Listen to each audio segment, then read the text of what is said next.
Selamat pagi Bapak Ibu, sudah dikasih Tuhan, kita bersyukur kepada Tuhan. Pagi hari ini kita boleh bersama-sama kembali membaca dan merenungkan firman Tuhan. Perenungan firman Tuhan pagi ini terambil dari Bilangan 27 ayat 12 sampai dengan 23. Dan perenungan pagi ini saya berikan judul Pemimpin yang Menggembala. Kita akan bersama-sama membaca dua ayat firman Tuhan dari Bilangan 27, yaitu ayat yang ke-16 dan 17. Demikian bunyi firman Tuhan. Biarlah Tuhan Allah dari roh segala makhluk mengangkat atas umat ini seorang yang mengepalai mereka waktu keluar dan masuk, dan membawa mereka keluar dan masuk, supaya umat Tuhan jangan hendaknya seperti domba-domba yang tidak mempunyai gembala. Bapak Ibu sudah dikasihi Tuhan, sebagaimana generasi pertama tidak diizinkan Tuhan masuk ke tanah perjanjian, demikian juga Musa. Ia tidak boleh masuk ke sana. Ini terjadi akibat pelanggaran yang Musa lakukan, yaitu dia tidak menghormati kekudusan Tuhan di depan umat Israel. Mungkin kelihatannya hal ini sepele karena siapapun bisa melakukan pelanggaran. Namun sebagai pemimpin umat, tindakan pelanggaran itu menjadi contoh buruk kalau tidak dikenai sanksi. Menanggapi hukuman Tuhan itu, Musa tidak menjadi kecewa. Sebaliknya, ia masih tetap mengingat umat Israel. Saudara, dia juga berpikir atau memikirkan bagaimana masa depan bangsa Israel ketika dia tidak bisa memasuki tanah Kanaan.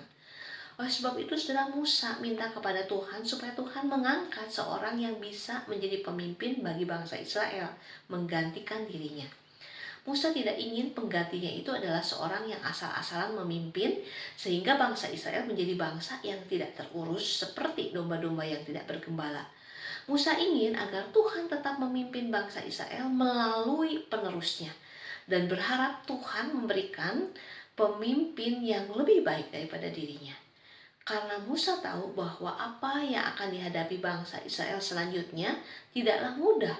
Mereka harus menghalau bangsa-bangsa di Kanaan sebelum mendudukinya. Berbeda dengan tugas Musa yang memimpin bangsa Israel keluar dari Mesir dan memimpin mereka di dalam perjalanan di padang gurun. Tuhan menjawab doa Musa dengan menetapkan Yosua yang dikatakan Tuhan sebagai seorang yang penuh roh.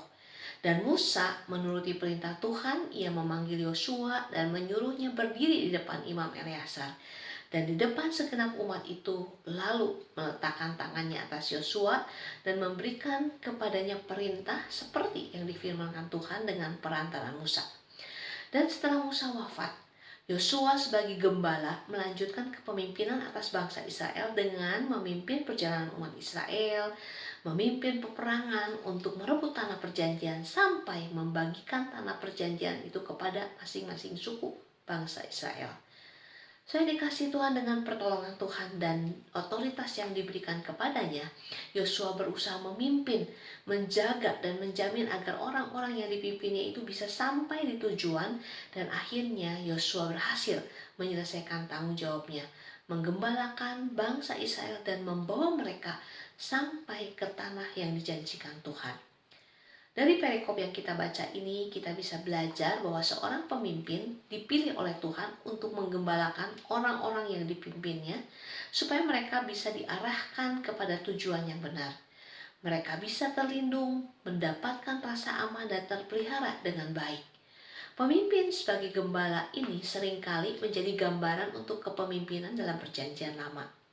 Gembala membawa kawanannya kepada rumput dan air dan melindunginya dari bahaya, seperti kita baca di dalam Mazmur 23. Gembala akan diikuti oleh domba-dombanya yang sadar bahwa kehidupan mereka bergantung kepada gembalanya.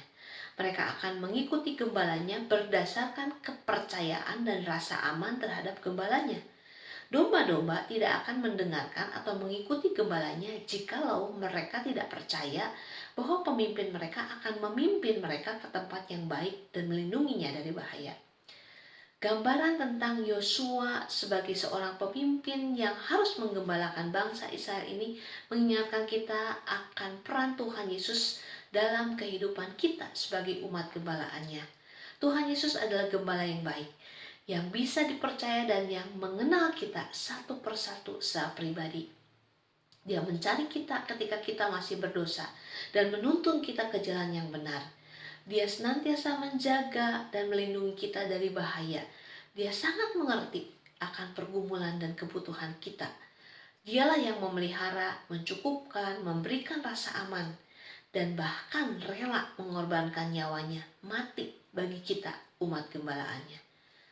Saudara, kalau Tuhan Yesus sudah berinisiatif mencari kita dan menyerahkan nyawanya untuk kita, sudah seharusnya kita berani mempercayakan seluruh kehidupan kita kepada Kristus sebagai pemimpin dan gembala kita, yang bisa memberikan rasa aman, perlindungan, dan jaminan, bukan hanya sekedar dalam kehidupan di dunia ini, akan tetapi juga di dalam kekekalan. Oleh sebab itu, kalau saat ini ada di antara kita yang sedang khawatir, bingung, kehilangan arah, kecewa, putus asa, marah, kehilangan usaha atau pekerjaan, mengalami kesulitan keuangan, kehilangan orang-orang yang kita kasihi, sedang dalam keadaan sakit dan sebagainya, datanglah kepada Tuhan Yesus, Sang Pemimpin dan Gembala Agung kita. Percayalah dan percayakanlah seluruh kehidupan kita ke dalam pimpinan dan penggembalaannya. Taatilah dan ikutilah pimpinan dan penggembalaannya, sekalipun mungkin ada kesulitan, tantangan, air mata, dan lembah kekelaman yang harus kita hadapi. Percayalah, sebagai pemimpin dan gembala yang agung, Dia pasti akan menuntun kita ke jalan yang benar dan membawa kita untuk melihat rancangan terbaik yang sudah dipersiapkannya untuk setiap kita. Bila Tuhan menolong kita untuk tetap bisa percaya dan mempercayakan seluruh kehidupan kita hanya kepada Tuhan Yesus, Sang Pemimpin dan Gembala Agung kita. Mari kita berdoa. Allah Bapa yang mengasihi kami bersyukur karena kami punya Tuhan, Pemimpin dan Gembala Agung kami, yang rela mati di kayu salib untuk menebus dosa-dosa kami. Ya Tuhan, supaya orang-orang yang sudah mengalami kasih Tuhan, kebaikan Tuhan, dan anugerah Tuhan, ajar kami untuk berani percaya secara utuh dan mempercayakan seluruh hidup kami kepada Tuhan secara total.